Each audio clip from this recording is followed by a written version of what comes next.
So you undermine the democracy by letting too many people into it. Like too many cooks in the kitchen spoil the broth. So no, it's never that you need more people.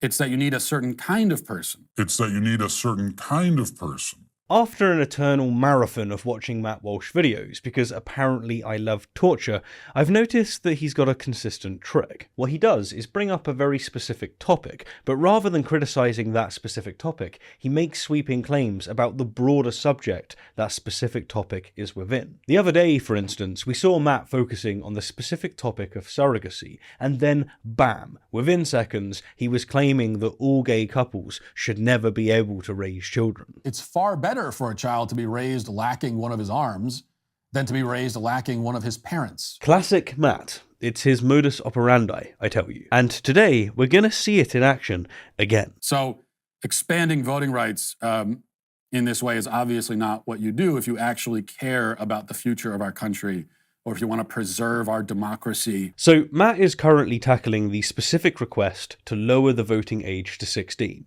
but he's going to go very, very quickly into bizarre territory. I mean, you could say that the most effective way to undermine our democracy is to let too many people participate in it. Boom! Just like that. Matt has gone from talking about potentially lowering the age of voting to 16 to now saying that the issue is that if you have too many people voting, just too many people voting, then you threaten democracy. Is to let too many people participate in it. The reason he is off path here is because his view doesn't address the voting age at all. Rather, his view entails that there's a ceiling for when democracy is no longer viable. Taken to its conclusion, he'd have to say that it's alright for small countries to give votes to citizens, but once they're over a certain population, they need to cease giving out voting rights. It's really bizarre. I don't know why they give this man a mic. So you undermine the democracy by letting too many people into it. Like democracy it's not some magical thing, okay? Democracy is not magic. It is not exempt from the basic rules of life. And one of the basic rules of life is that too many cooks in the kitchen spoil the broth. Again, to emphasise, Matt has taken the concept of potentially lowering the voting age to 16, and now he's saying that you can have too many people voting in democracy. One of the basic rules, no matter what it is, whatever you're trying to accomplish, you can reach a point where there are too many people involved in it. That can happen. Like there's nothing in existence that is better and more effectively accomplished simply by adding more people, regardless of their skill set, regardless of their intelligence. What about the economy?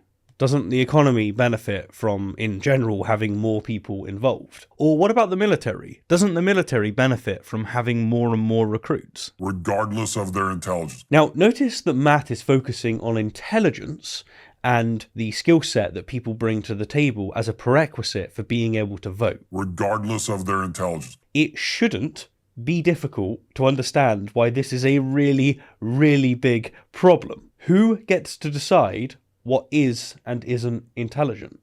Who gets to decide what is and isn't a sufficient skill set? It doesn't work that way in any aspect of life. Why would it work that way when it comes to deciding the future of the country? Tell us, Matt. Why does democracy fall apart once so many people, regardless of age, participate within it? At least give us your reasoning. So, no, it's never that you need more people. It's that you need a certain kind of person. But Matt, you just said that it's about numbers. It's about having too many cooks in the kitchen. Surely it doesn't matter how intelligent they are. Like, pick a lane. Is democracy going to fall apart because you have too many cooks in the kitchen, as you just said? Or is it going to fall apart because you don't have the right cooks in the kitchen? But in principle, you can have as many of them as you like. What is it, Matt? Numbers or intelligence?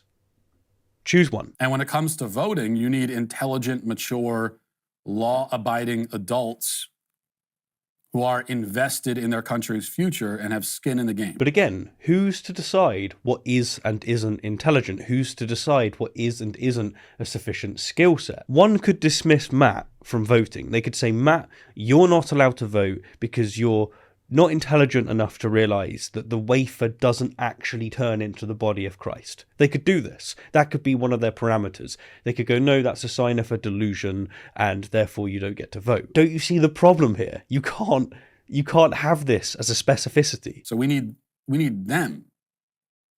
Adding more from outside that demographic will just make everything worse. So there you have it. Matt has went from talking about potentially reducing the age of voting to 16, and very quickly he's got to this point where he said you can have too many cooks and it will spoil the broth, but also off the cooks that you should have, they should be intelligent, which happens to fit Matt's demographic.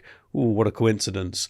It's just bizarre. In fact, it's so bizarre that it's the kind of logic, the kind of reasoning, if we can call it that I would anticipate from a 16-year-old. But since we're on the topic of democracy and its faults, I think Winston Churchill got this one right.